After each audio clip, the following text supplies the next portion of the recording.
Hello boys, तो Agatha all along का 4th episode out हो चुका है और चलो उसका ब्रेक डाउन करना शुरू करते हैं। तो चौथे एपिसोड की शुरुआत में हम देखते हैं कि हमारी मिसेस हर्ट यानी कि शैरन मर चुकी है और इस एपिसोड में क्लियर कर दिया जाता है कि वो कैसे मरी। इस एपिसोड में बताया जाता है कि उसने 2 बार शराब पी थी, लेकिन उसे दवा यानी एंटीडोट सिर्फ एक ही बार पिलाया गया, इसीलिए वो मर गई। इसके बाद बिली और अगाथा आपस में बात करते हैं कि कैसे उन्हें एक विच की जरूरत है और वो भी ग्रीन विच की जरूरत, और बिना ग्रीन विच के वो आगे नहीं बढ़ सकते। उसके बाद अगाथा के कहने पर सारी की सारी विचेस मिलकर एक मंत्र जाल बिछाती हैं और एक नई विच को बुलाती हैं और वहाँ से निकलती है हमारी ऑब्री प्लाजा की कैरेक्टर रियो विडाल यानी कि हमारी ग्रीन विच। और वैसे एक बात बताऊं, हो सकता है कि अगाथा और रियो के कैरेक्टर के बीच में थोड़ा सा कुछ चल रहा हो, वो तुम्हें मैं आगे बताता हूँ। खैर, इसके बाद हमारी प्यारी ऑब्री प्लाजा की कैरेक्टर यानी कि रियो भी इन लोगों के साथ हो जाती है, लेकिन अगाथा उसे इतना कुछ ज्यादा खास पसंद नहीं करती,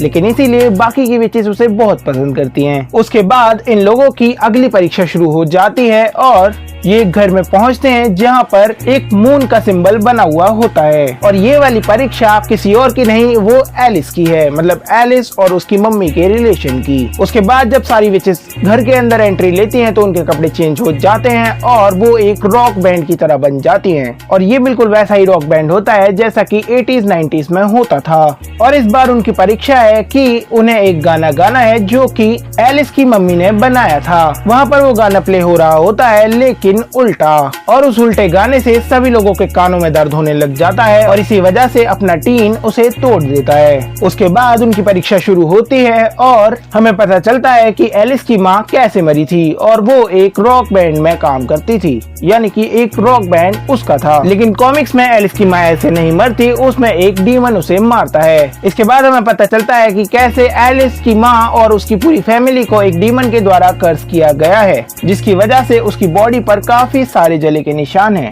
और वही कर्स अब धीरे धीरे इन सारी विचेस पर फैलता जा रहा है। उसके बाद अपनी एलिस बाकी सारी विचेस के साथ मिलकर अपने डर का सामना करती है और उस श्राप को हटाने के लिए वो गाना गाने लगती है सबके साथ मिलकर, और वो श्राप फिर एक फिजिकल फॉर्म ले लेता है। और हाँ, ये बिल्कुल भी मफिस्टो नहीं है, सबसे मफिस्टो करे जा रहे हैं, लेकिन ये मफिस्टो नहीं है, ये एलिस का श्राप है जिसका एक फिजिकल फॉर्म है। उसके बाद अपनी एलिस अपने डर पर जीत पाती है और इस श्राप को खत्म कर देती है और सबको बचा लेती है। इसके बाद ये गाना खत्म हो जाता है और हमें पता चलता है कि हमारा टीन घायल हो चुका है और टीन के घायल होने के बाद अपनी अगाथा काफी ज्यादा परेशान हो जाती है, जिससे हमें लगता है कि टीन शायद से इसका बेटा है, लेकिन ऐसा नहीं है। मतलब कि वो अपने बेटे को इसमें ढूंढने की कोशिश कर रही है, लेकिन टीन उसका बेटा नहीं है। इसके बाद हमें पता चलता है कि जेनिफर केल उसकी मदद कर सकती है, मतलब कि वो पहले एक दाई थी और वो काफी सारी दवाइयाँ भी बना सकती है, तो वो पानी और सूरज की रोशनी की मदद से ऐसा ही करती है और टीन को ठीक कर देती है। टीन उठता है और टीन अगाथा से पूछता है कि क्या तुमने मेरे ऊपर मोहर लगाई है, और अगाथा उससे साफ मना कर देती है कि मैंने ऐसा नहीं किया। फिर वो उससे पूछता है कि क्या मोहर को हटाया जा सकता है, तो अगाथा उससे कहती है कि मोहर को हटाया नहीं जाता, उसे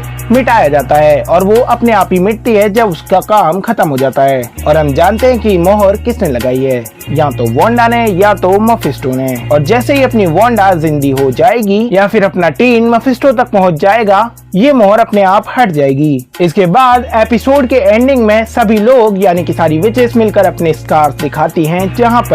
पर हमारी रियो की कैरेक्टर कहती है कि उसे भी अपनी लव्ड वन को काफी सारे स्कार्स देने पड़े, और उसकी लव्ड वन कौन है, उसकी लव्ड वन है अगाथा। उसके बाद हम देखते हैं कि अगाथा और रियो का कैरेक्टर दोनों अकेले में जाते हैं और अपना थोड़ा सा रोमांस शुरू कर देते हैं, जिससे मुझे लगता है कि इनके बीच में शायद से कुछ चल रहा है। और फिर रियो की कैरेक्टर अगाथा से कहती है कि टीन तुम्हारा बेटा नहीं है, और यहीं पर एपिसोड खत्म हो जाता है। खैर, इसके अलावा चलो अब रियो के कैरेक्टर के बारे में बात कर लेते हैं। तो अपना रियो का कैरेक्टर रूमर्स के अकॉर्डिंग लेडी डेथ है, और अगर तुम्हें लेडी डेथ नहीं पता तो लेडी डेथ थेनोस की गर्लफ्रेंड है, या फिर क्रश भी कह सकते हो, क्योंकि वो थेनोस को घास नहीं डालती, हाँ लेकिन डेडपूल को जरूर डालती है। और जब वो इस एपिसोड में कह रही होती है कि उसे अपना काम करने के लिए अपने लव्ड वन का दिल दुखाना पड़ा, तो उसका मतलब शायद ये होगा कि उसे अगाथा के बेटे को मारना पड़ा, क्योंकि वो उसकी ड्यूटी है, क्योंकि वो लेडी डेथ है, यानी कि चलती फिरती मौत, और उसका काम है सभी लोगों को डेथ तक लेकर जाना। लेकिन इसके बारे में विस्तार से हम कभी और बात करेंगे, क्योंकि इससे रिलेटेड मेरे दिमाग दिमाग में काफी सारी थ्योरीज हैं।